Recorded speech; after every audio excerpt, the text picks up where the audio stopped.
A device is not just a treatment, but it could very well be a trigger when it comes to melasma. And I know patients and providers are becoming more and more educated on the harm that a device can have on melasma. And really, as a provider, when we first start out using devices, the biggest learning curve that we have is determining, is this sun damage or is this melasma? Because sometimes it could be such a mixed picture as a provider. And I know there are often times where I have a patient come in requesting an IPL treatment, and I'm looking at their skin and I have to phone a friend because I'm just like, oh my gosh, I really want another pair of eyes on this before I do perform an IPL or a BBL on this patient, because that pigment can have that classic melasma cloudy picture, but it could also be a mixed picture of sun damage and melasma, and it just looks freckly. My experience, I had, this was prior to being a provider and having the knowledge base that I have now. I, in the past, went to another provider who was wonderful, and I had a series of IPLs. And initially, after the first IPL,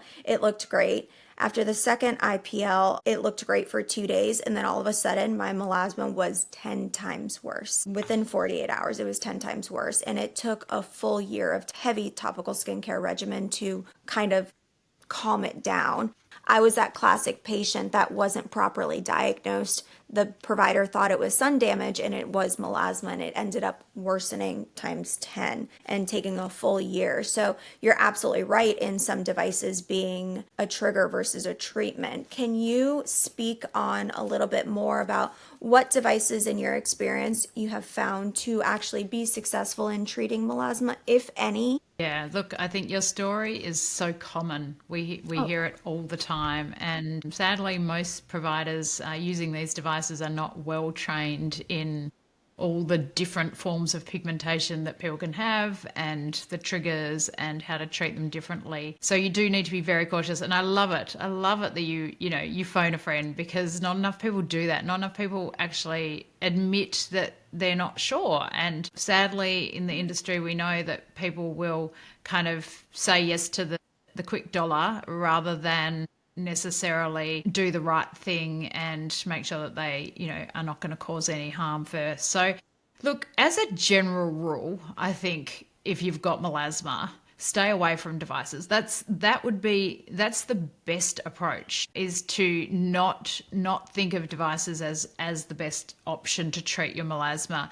You really only should go for devices when you're medically treated or medically maximized and stabilized and under the care of someone that really knows what they're doing. So although there are some good options, and low fluence, like things like laser toning and a Q switch YAG or low fluence pico, can be helpful in clearing some of the residual pigment that's still stuck, so to speak. The first approach is don't do energy based devices, because there's a very high chance of making it worse and triggering it down the track. So that's my kind of overview, is do it under a very knowledgeable provider and make sure that you're not doing that as your first line treatment, because without a doubt you'll make it worse. I have no ego when it comes to my patients, and if there's anything, I will blatantly tell them, you know what, you kind of have this mixed picture going on, and I'm super transparent. I'm like, let me phone a friend and have my colleague come in and lay eyes on you too, because I would hate for your experience to be what I went through. And I am super transparent about it. And I think they should know how sensitive melasma is if it is something that they have, so that they are just as timid with trying new things and making sure that they go to a provider that has their best interest in mind and not trying to sell them on a $3,000 laser that'll ultimately hurt them aesthetically. But I think as providers, there shouldn't be any ego at all. And I probably phone a friend more often than not when it comes Yeah. to, really, when it comes to skin pigmentation, just because of my history. It's why not get You another understand. opinion? I understand. I've been on the other side of it, and it's horrible. And melasma is something you can't cover up with makeup. It almost looks gray when you try to cover it up with makeup. So Mm. it's really, from a psychological standpoint, it's so debilitating, because patients who have melasma never feel like we have that, like, I call it that gym skin, like when we can go to the gym and just feel confident because we always feel like we're carrying this darkness, Yes. these Dirty. patches. So we feel like we look dirty. Exactly. So it's something that I struggled with. So I am so sensitive to somebody who comes into my chair and want to make sure that I do everything that I can for them. Those TikTok videos of patients with skin of color getting like an IPL treatment and it's just stripping their pigment and you see like the stamped stripped pigment, it just breaks my heart for them. And it's just wild that a provider would ever, I know no provider would ever want to do that, obviously, but it just, there's no turning back from that. And it's Yeah, the fact that they're doing horrifying. it without enough knowledge and training, without even enough understanding to know what damage they can do, It's scary. and not being able to recognize it as they go.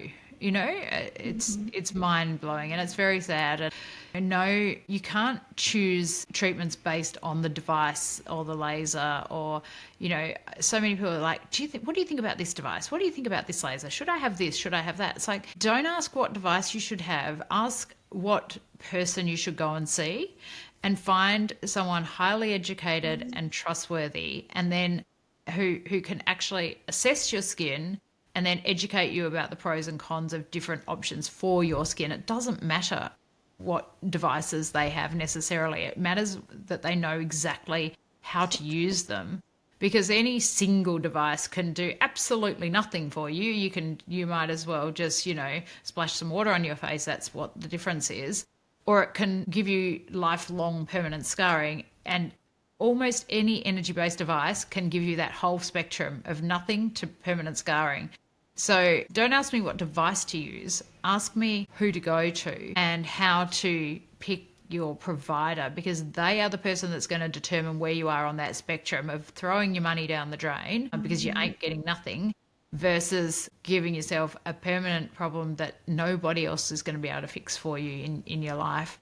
And it's pretty scary to think that literally every single device out there can do that whole spectrum.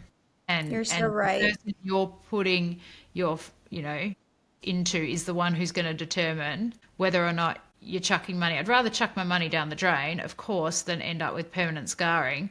But it's very hard to know where they're going to land on that spectrum because it can be anywhere. It all comes down to settings. Like any device could hurt any type of skin. Yeah. But, and when it comes to And settings melasma, on me might be different to settings on you, right?